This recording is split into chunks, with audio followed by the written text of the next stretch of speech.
This is Scott Robbins, W4PA, and this is a demonstration video of how to properly install a PL259 connector onto RG213 coax. The video appears unedited, 6 minutes long. That's approximately how long it should take you to properly install a connector onto the coax.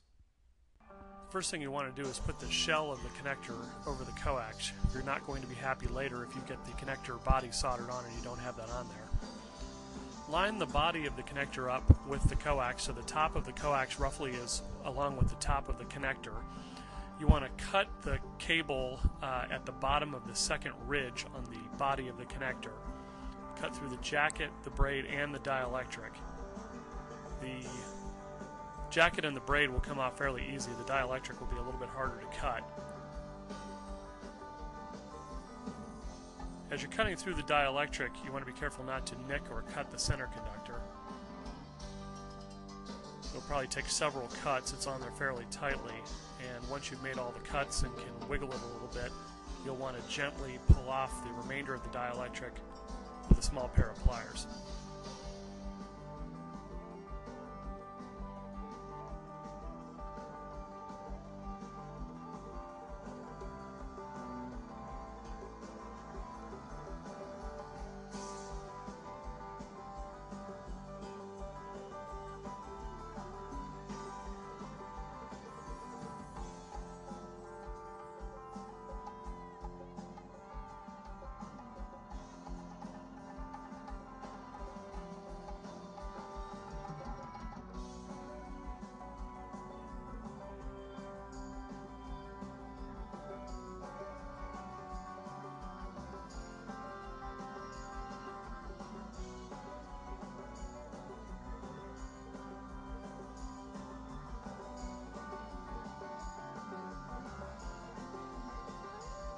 Okay, once you've removed the dielectric, get the soldering iron out and you want to just tin the center conductor just a little bit.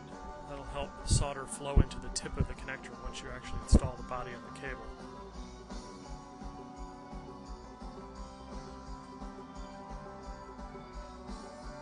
Okay, now take the connector body again and line it up with the cable. What you want to do is cut off more of the jacket down to approximately 1/8 of an inch above where the bottom of the shell of the connector is. Being careful not to nick or cut the braid. Once you've done this a couple of times, you'll get a feel for when you can almost feel the braid on the blade of the knife.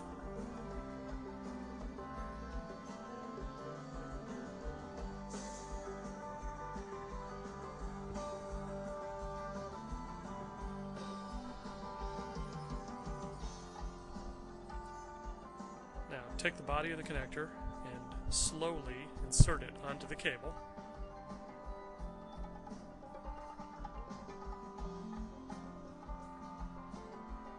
Being careful not to move the braid around. You'll need to twist it a little bit to get it onto the end of the cable.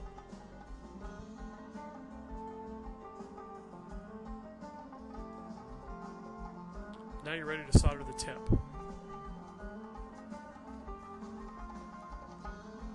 Note that the center conductor of the coax is sticking out of the tip about 1/8 of an inch.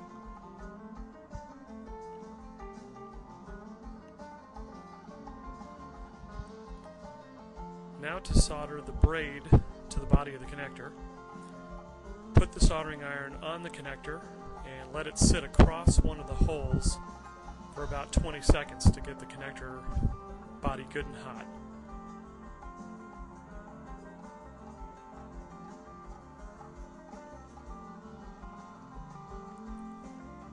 Start flowing some solder into the hole. You'll find that the first hole is a little bit harder than the others to solder because the connector is still heating. You may have to put a little solder on there. Continue to apply heat to get it to melt adequately into the hole and to flow onto the braid.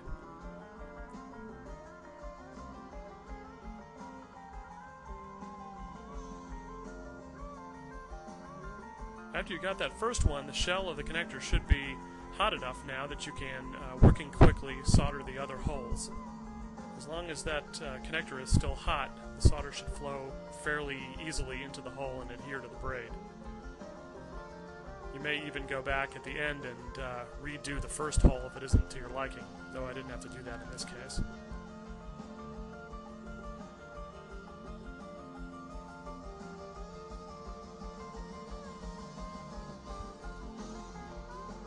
Solder will flow down into the hole and leave a little bit of a concave impression of where the hole is once it's flowed down and into the braid.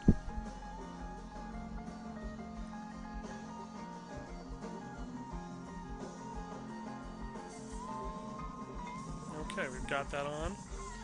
Now you remember you put your shell on at the beginning. I'm using a short piece of coax here as an example, and it came off. So now I'm putting it back on, screwing it across the body of the connector.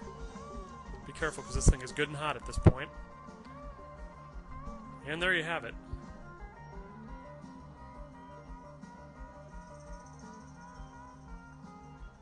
Trim off the extra 1/8 of an inch that was sticking out of the top of the connector.